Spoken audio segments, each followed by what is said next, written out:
ladies and gentlemen, it's the vwnut 1967 channel on YouTube. I'd like to thank each and every one of you for being here. What we're about to get into today is we have still been non-stop cleaning the engine, and we will get you over and get a better look at that here in just a second.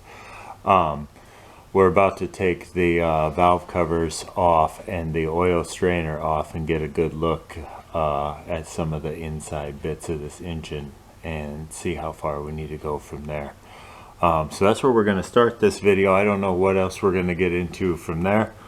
So we'll start there with getting you guys set up, and we'll go ahead and start tearing some valve covers off and let you guys take a look at how much cleaner it is now compared to what it has been in the last couple of videos.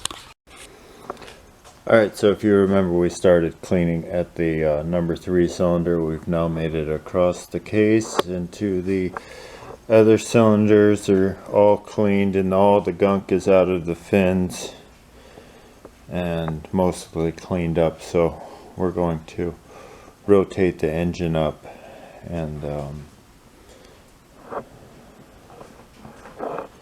get the valve covers off and the screen out from the oil pan and get a good idea at what kind of mileage or gunk is in this motor. It'll give us a good idea. Alright, I got you guys up there in the bird's eye view. I'm going to take this valve cover off of there and see what it looks like inside. So that's how you guys ended up all the way up there.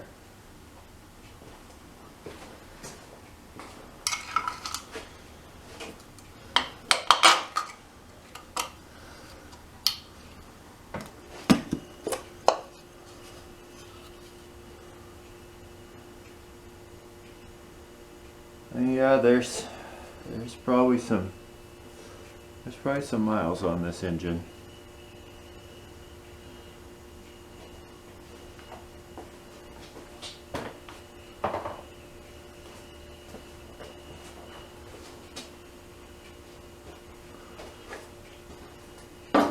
You guys see down in there? Okay, you can see it's a little bit gunky and a little bit dark. Not a ton of mud. It doesn't look horrible. And the oil that is in there, it looks okay. Let's get that flipped around so that the rest of the oil can really drain out of this part of the engine.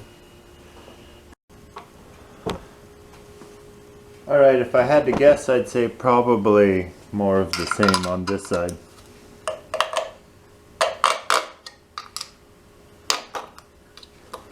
If I had to guess. Yeah, it's a little crispier here on the hot side, for sure.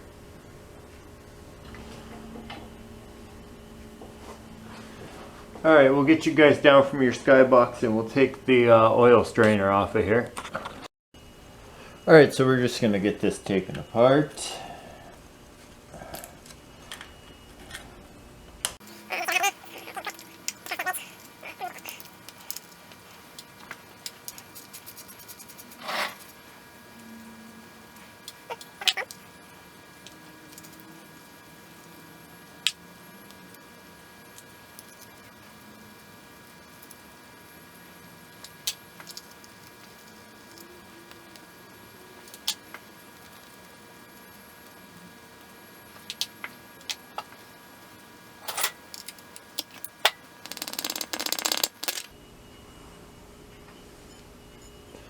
Not too bad.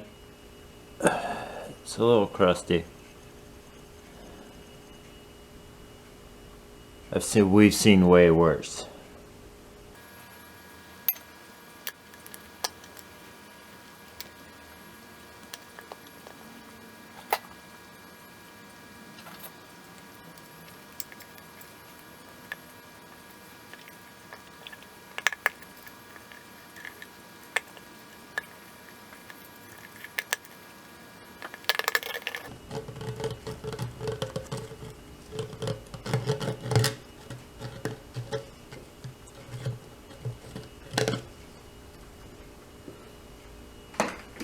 That's pretty clean.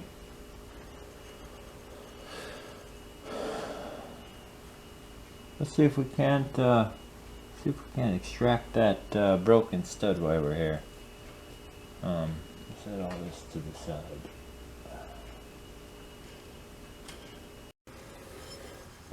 Alright, so this is starting the reassembly. Screen, gaskets, cap. I'll show you guys my box of gaskets here in just a second. Get this lined up. Perfect.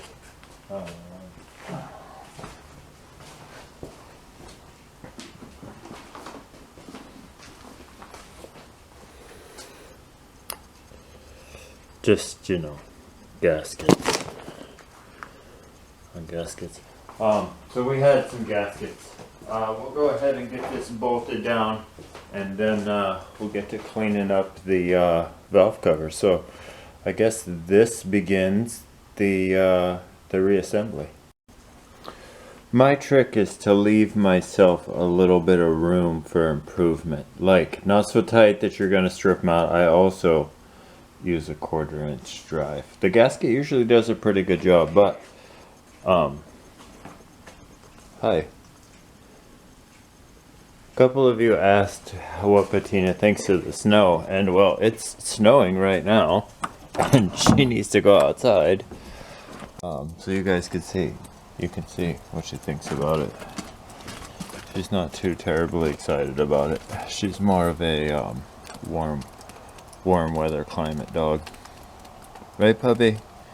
You like it about 85, sunny.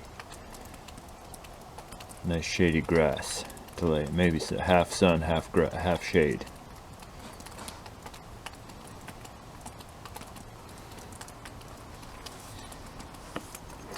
I don't know. I don't mind the snow. I think it looks nice. Alright, now I can go back to work. That's more Patina style. In the winter time. Under her blanket, on her bed. It's 65 degrees in the house, and under the blanket it's probably 75. Nice sunny. Perfectly comfy, cozy house cat.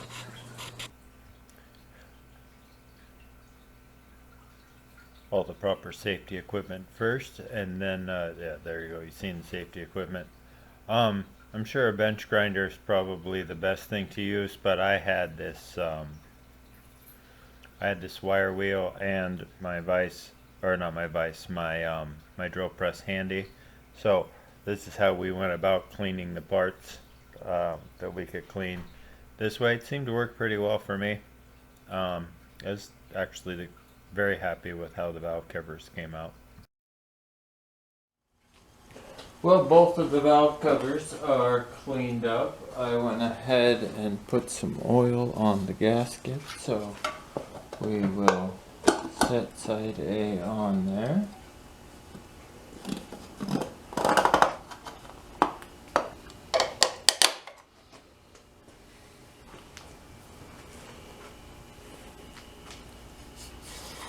There we go. We'll get the everything turned around and do the other side. Okay, well, with this exact same process, we put the 3 and 4 side on. This is the 1 and 2 side. I just oiled up the quart gasket, and you watched as we cleaned up both valve cover gaskets. A little bit of mechanical advantage right there, and she'll snap right into place.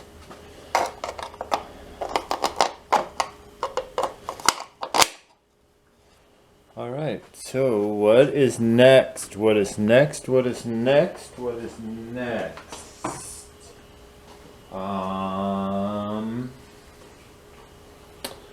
think we will clean up the 2 big pieces of cylinder head so that we can put the oil cooler back on. Yeah, let's go to that. Alright, so we dug out the tins, and this is kind of what they look like to start with. So I started by getting the nuts and bolts and bits and pieces off of it, and then you see on my drill over there I got a wire wheel. Around here somewhere a couple of assortments of putty knives and screwdrivers and stuff for the crevices. But just with the wire wheel and stuff, just knocking the big stuff off, these things are in fantastic shape for tins from 1969. You know, 50-year-old Volkswagen tin is hard to come by. And these so far are in really good shape, except for the little bit of surface rust, which is very easy to take care of. So I'm going to continue to clean these up, and you know, I'll bring you back for the low lights and the highlights. Alright, the 1 and 2 side is ready for paint. We're going to paint all the little bits together. I'm going to make sure everything fits on here first, so stop typing. Stop typing. I understand that it's not done. Completely understand, but I want to make sure that everything fits back together before we get anywhere near that. If you guys are hoping for this car to be back on the road yesterday, you're in the wrong place. Anyway, so we're going to move on to, I turned the camera on because I didn't want to not capture how this sits on the, this will sit on the engine like that. So this sits, future Brian, this sits like that. How's this sit, future Brian? Like that right there. Alright, we're putting the oil cooler on. I flushed it out with fresh oil. You can also use kerosene or diesel or whatever product you want to flush it with. Past Brian reminded present Brian right now to put the shims on. So we have all 3 shims on. I'm also going to pull the plugs. And we cleaned up the fins on the oil cooler to what we consider perfect standards. So a couple of brand new gaskets. Oh, so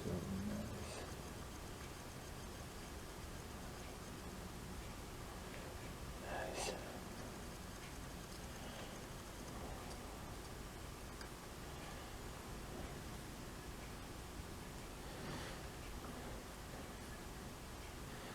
Yeah, don't forget to pull the plugs.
Alright, grab that last nut out of the tray over there. We'll get those tightened down and get the tin set on there. Alright, we got all 3 of these tight. You know, I use the 1/4 inch again. You just want to make sure, you want to remember you're crushing that gasket when you tighten them. At least I did. Because you don't want to go back in there once it's in the car and has oil in it and start chasing leaks down here. There's a long way in. So just tin set back on there. Turn you guys back on. Alright, look at that. Now we're getting somewhere.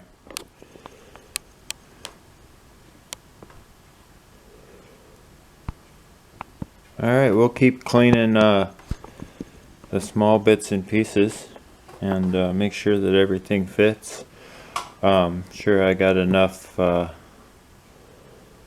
you guys to at least give you a little update on what we've been up to. This stuff takes a long time, and I am definitely, my plan is never to have to part with this Fastback just because of where it came from. So I'm definitely not going to rush through any part of this. I want this to be the best thing I've ever built. So we are definitely going to make sure it's the best thing I've ever built. So I'd like to thank each and every one of you for being here, and we will see you guys in a couple of days. On a quick side note, we had a couple of feet of snow. Then it rained for a couple of days and washed all the ice away. So it's mostly dry today. So essentially coming up will be, we're back grocery getting in the 64. So super sweet. Look for some adventures in that as long as we can get away with it. Again, we'll see you guys in a couple of days.